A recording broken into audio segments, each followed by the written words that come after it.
Book of Heaven, Volume 30, June 26, 1932.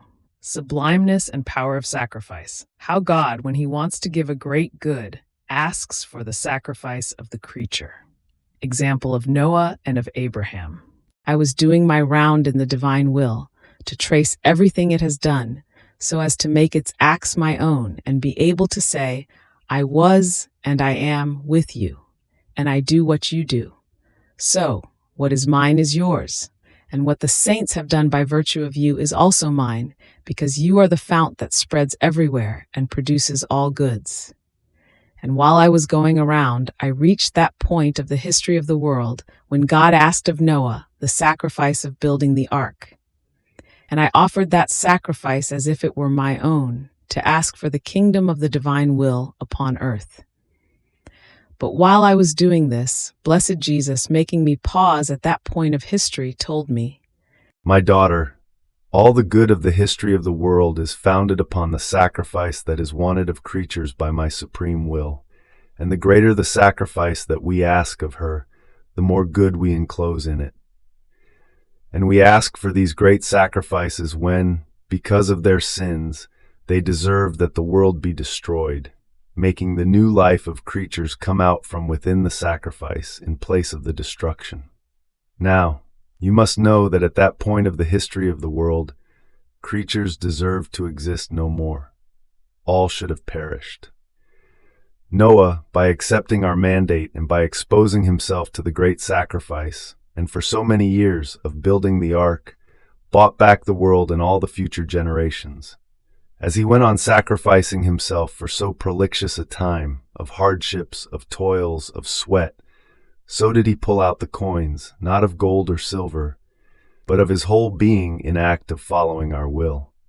In this way he put in enough coins to be able to buy back what was about to be destroyed.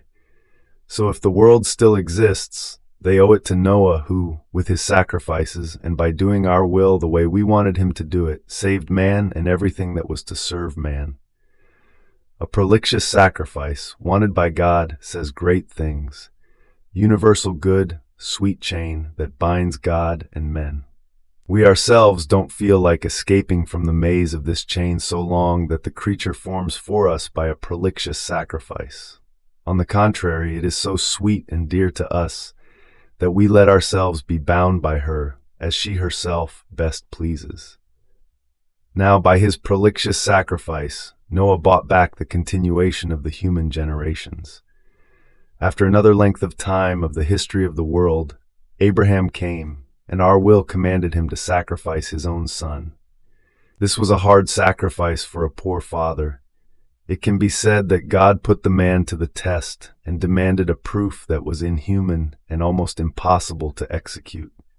But God has the right to ask whatever he wants and any sacrifice he wants. Poor Abraham, he was put in such constraints that his heart bled, and he felt death within himself, the fatal blow that he was to strike over his only son. The sacrifice was exuberant, so much so that our paternal goodness wanted the execution of it, but not the completion, knowing that he could not have lived. He would have died of grief after an act so harrowing, of killing his own son, because it was an act that surpassed the strengths of his nature. But Abraham accepted everything. He was heedless of everything, either of his son or of his very self, while feeling consumed with sorrow in his own son.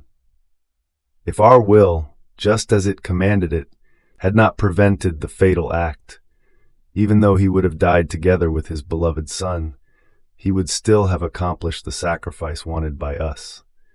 Now this sacrifice, wanted by us, was great, exuberant, and unique in the history of the world.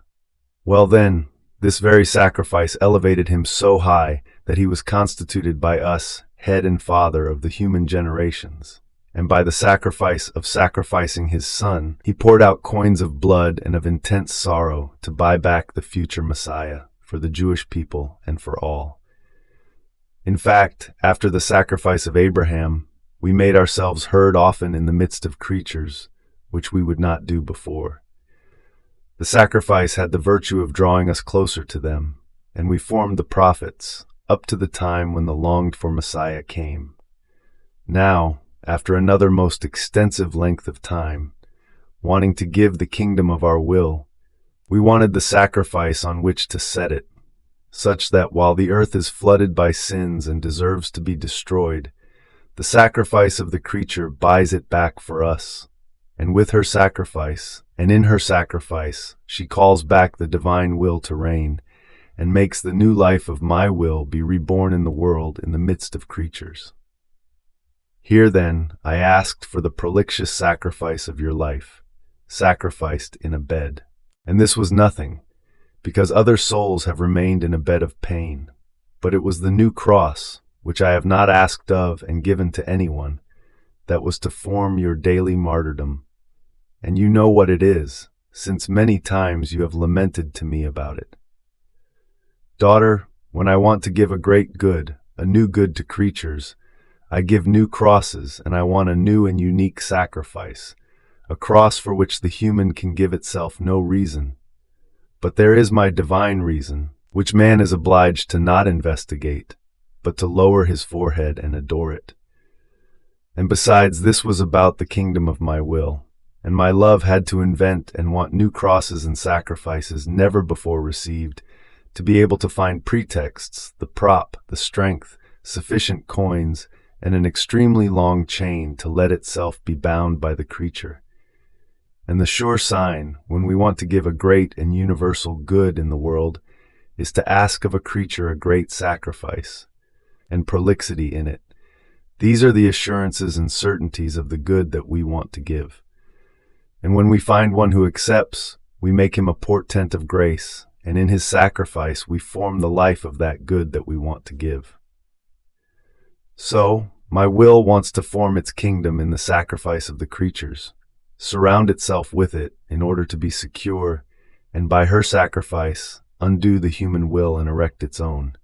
And with this, she comes to form many coins of divine light before our divinity, to buy back the kingdom of our divine will and give it to the human generations.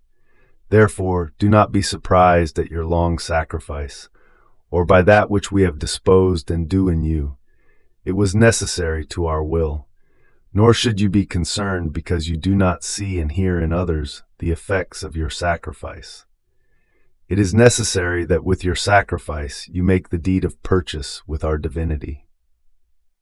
And once you have settled with God, the purchase is assured. In due time, with certainty, the kingdom of the divine will have life, because the purchase of it was made by the sacrifice of one who belongs to the human family. Fiat.